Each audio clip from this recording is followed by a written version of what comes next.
মাহমুদ হাসান খানের নেতৃত্বে বিজিএমইএর নতুন পরিচালনা পর্ষদের দায়িত্ব গ্রহণ। রাকিব ইদ্রিসের তথ্যচিত্রে বিস্তারিত জানাচ্ছি আয়েশা আক্তার। বাংলাদেশ পোশাক প্রস্তুতকারক ও রপ্তানিকারক সমিতি বিজিএমইএর নবনির্বাচিত সভাপতি মাহমুদ হাসান খানের নেতৃত্বে নবনির্বাচিতগণ 2025-27 মেয়াদের জন্য সংগঠনটির দায়িত্ব গ্রহণ করেছেন। সোমবার উত্তরায় বিজিএমইএ কমপ্লেক্সে দায়িত্ব গ্রহণ ও হস্তান্তর অনুষ্ঠানে বিদায়ী বিজিএমইএ প্রশাসক মোহাম্মদ আনোয়ার হোসেন নবনির্বাচিত বোর্ডের সভাপতি মাহমুদ হাসান খানের কাছে আনুষ্ঠানিকভাবে বিজিএমইএর দায়িত্ব হস্তান্তর করেন। অনুষ্ঠানে প্রথম অংশে সভাপতিত্ব করেন বিদায়ী প্রশাসক মোহাম্মদ আনোয়ার হোসেন এবং দ্বিতীয় অংশে সভাপতিত্ব করেন নবনির্বাচিত সভাপতি মাহমুদ হাসান খান। সভায় বিজিএমইএর সাবেক সভাপতিবৃন্দ খন্দকার রফিকুল ইসলাম, ফারুক হাসান, ড. রুবানা হক, এস.এম. ফজলুল হক, কাজী মনিরুজ্জামান, আনিসুর রহমান সিনহা সহ বিজিএমইএর শীর্ষস্থানীয় নেতারা এবং বিপুল সংখ্যক সাধারণ সদস্য উপস্থিত ছিলেন। নতুন পরিচালনা পর্ষদের অফিস বেয়ারাররা হলেন প্রথম সহসভাপতি সেলিম রহমান, সিনিয়র সহসভাপতি ইনামুল হক খান বাবলু, সহসভাপতি মোহাম্মদ রেজওয়ান সেলিম, সহসভাপতি অর্থ মিজানুর রহমান, সহসভাপতি ভিদিয়া অমৃত খান, সহসভাপতি মোহাম্মদ শিহাবুদ্দোজা চৌধুরী এবং সহসভাপতি মোহাম্মদ রফিক চৌধুরী। ঢাকা থেকে পরিচালনা পর্ষদের অন্য পরিচালকগণ হলেন শাহ রায় চৌধুরী, মোহাম্মদ আব্দুর রহিম, ফয়সাল সামাদ, মোহাম্মদ হাসিবুদ্দিন, মোহাম্মদ আব্দুস সালাম, নাফিসুদ্দৌলা, সুমাইয়া ইসলাম, ফাহিমা আক্তার, মজুমদার আরিফুর রহমান, আনোয়ার হোসেন চৌধুরী, শেখ হোসেন মোহাম্মদ মুস্তাফিজ, কাজী মিজানুর রহমান, জোয়ারদার মোহাম্মদ হোসনে কমার আলম, এবিএম শামসুদ্দিন, আসিফ কামাল পাশা, ড. রশিদ আহমেদ হোসাইনি, ফারুক হাসান, রুমানা রশিদ, মোহাম্মদ সোহেল ও পরিচালক সামিহা আজিম। চট্টগ্রাম অঞ্চল থেকে পরিচালনা পর্ষদের পরিচালকগণ হলেন এমডি এম মহিউদ্দিন চৌধুরী, সৈয়দ মোহাম্মদ তানভীর, সাকিব আহমেদ সালাম, মোহাম্মদ সাইফুল্লাহ মনসুর, এনামুল আজিজ চৌধুরী, পরিচালক এস.এম. আবু তৈয়ব ও পরিচালক রাকিবুল আলম চৌধুরী। সভা শেষে সম্মিলিত পরিষদের পক্ষ থেকে সভাপতি কাজী মনিরুজ্জামান এবং সেক্রেটারি চৈতি গ্রুপের ব্যবস্থাপনা পরিচালক আবুল কালাম বিজিএমইএর নতুন পরিচালনা পর্ষদকে ফুল দিয়ে অভিনন্দন জানান। ঐক্য পরিষদের পক্ষ থেকে রোমো গ্রুপের চেয়ারম্যান মোহাম্মদ মোহসিন, সিআইপি নতুন পর্ষদকে ফুল দিয়ে শুভেচ্ছা জানান।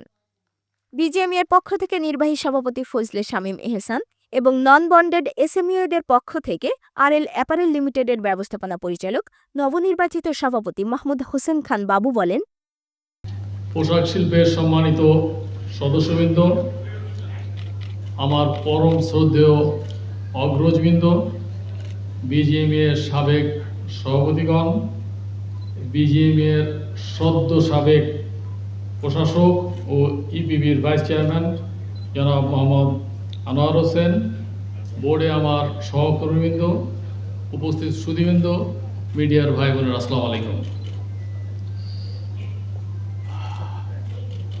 শুরুতেই বিজিএমএর সাবেক সিনিয়র সহসভাপতি এবং টিম গ্রুপের ব্যবস্থাপনা পরিচালক, আমাদের তরুণ উদ্যোক্তাদের প্রেরণাদাতা, আমার প্রিয় ছোট ভাই, যার সাথে আমার সম্পর্ক ছিল, আমি জানি না কেন আমাকে ওস্তাদ বলতেন, সম্পর্ক ছিল বড় ভাই ছোট ভাইয়ের, আমাদের সকলের প্রিয় আবদুল্লাহ ইল রাকিবের মৃত্যুতে গভীর শোক প্রকাশ করছি। তার বিদেহী আত্মার মাগফিরাত কামনা করি এবং শোক সন্তপ্ত পরিবারের প্রতি জানাই গভীর সমবেদনা।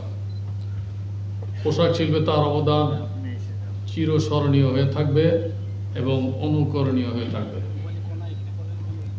আমি জুলাই অভ্যুত্থানে নিহতদের প্রতি গভীর শ্রদ্ধা পরে স্মরণ করছি, যারা আমাদেরকে একটি নতুন বাংলাদেশ উপহার দিয়েছে, যেখানে আমরা প্রাণ খুলে কথা বলতে পারি।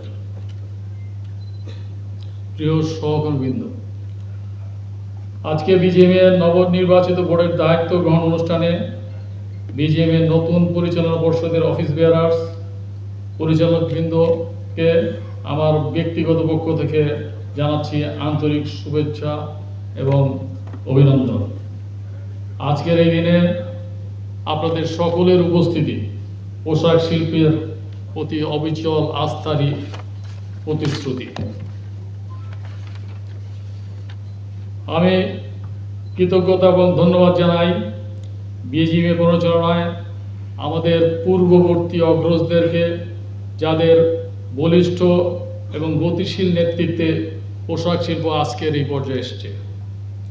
আমি বিজিএমএর সদ্য সাবেক প্রশাসক জনাব আনোয়ার হোসেনকেও ধন্যবাদ জানাই। তিনি একটি অত্যন্ত নজিরবিহীন এবং চ্যালেঞ্জিং সময়ে উদ্ভূত পরিস্থিতি সামাল দিয়েছেন এবং একটি সুষ্ঠু নির্বাচন পরিচালনা করার জন্য নির্বাচন কমিশনকে সর্বতোভাবে সাহায্য করেছেন। প্রিয় উদ্যোক্তা ভাই এবং বোনেরা, বিগত 31শে মে বিজিএমএ নির্বাচনে আমরা প্রার্থীরা বিভিন্ন প্যানেলের অধীনে এই নির্বাচনে প্রতিদ্বন্দ্বিতা করেছিলাম। তবে নির্বাচন সম্পন্ন হওয়ার সাথে সাথে আমরা সকলে পোশাক মালিক একটি দল হয়ে গেছে, যে দলের একমাত্র কাজ হচ্ছে ঐক্যবদ্ধভাবে দেশীয় এবং আন্তর্জাতিক চ্যালেঞ্জ মোকাবেলা করে পোশাক শিল্পকে আরও এগিয়ে নিয়ে যাওয়া।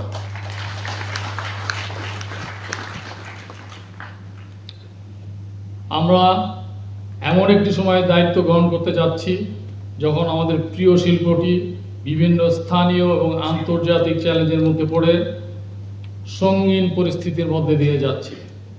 সাম্প্রতিক সময়ে যুক্তরাষ্ট্রের আরোপ করা পাল্টা শুল্ক, ভারতের ট্রান্সশিপমেন্ট বাতিল, উচ্চ ব্যাংক সুদ এবং ইনফ্লেশন, দুর্বল অবকাঠামোগত অবস্থা, মজুরি বৃদ্ধি এবং জ্বালানির মূল্য বৃদ্ধির চাপে আমরা অনেকটা নিষ্পেষিত অবস্থায় আছি।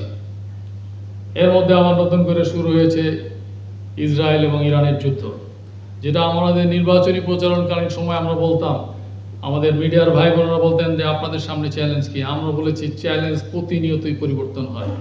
এই ইসরায়েল আর ইরানের যুদ্ধটা আমাদের জন্য একটা নতুন চ্যালেঞ্জ, কারণ হচ্ছে এরপরে যদি ফলে তেলের দাম বৃদ্ধি পেলে সেটার একটা রিকারিং এফেক্ট সবার উপর পড়বে এবং পোশাক শিল্প এর থেকে বাদ যাবে না। এই অবস্থায় প্রতিযোগিতার সক্ষমতা ধরে রাখার জন্য আমাদেরকে অনেকগুলো কাজ করতে হবে। আমি বিশ্বাস করি আপনাদের সকলের সহযোগিতায় এই কাজগুলো করতে আমরা সক্ষম হব ইনশাআল্লাহ।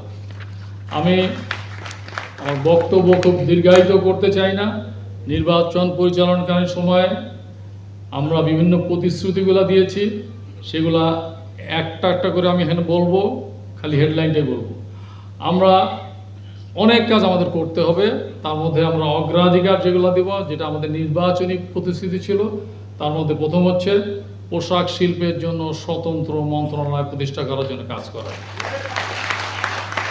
এসএমই এবং নন বন্ডেড ফ্যাক্টরি যারা আছেন তাদেরকে বাড়তি সহযোগিতা দেওয়া। এই জন্য বাড়তি সহযোগিতা দিতে হবে যে আজকে যারা এসএমই আছেন তারা বাড়তি সহযোগিতা পেলেই সামনে বড় শিল্প গড়ে তুলবেন।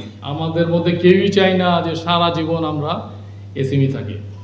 কাস্টমস ভ্যাট নিয়ে আমরা সবসময় কথা বলছি, এই অডিট প্রক্রিয়া সহজীকরণ করার জন্য আমরা কাজ করব।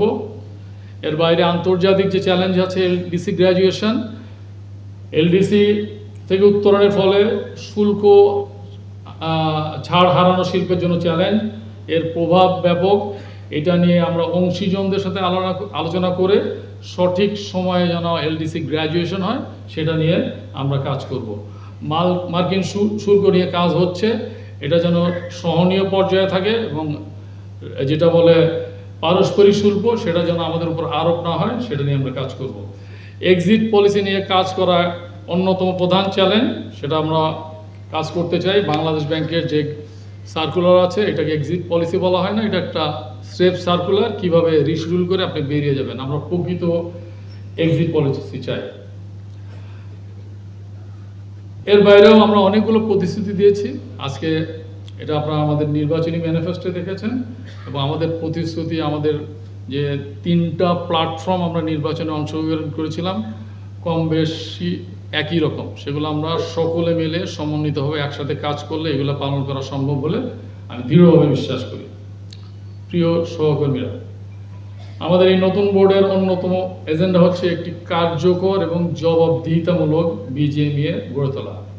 বিজিএমইএ যেন একটি সার্ভিস ওরিয়েন্টেড প্রতিষ্ঠান হিসেবে কাজ করে, সেটাই আমাদের লক্ষ্য। সার্ভিস ওরিয়েন্টেড প্রতিষ্ঠান হিসেবে পরিচালিত হইতে হলে যেটা সবচেয়ে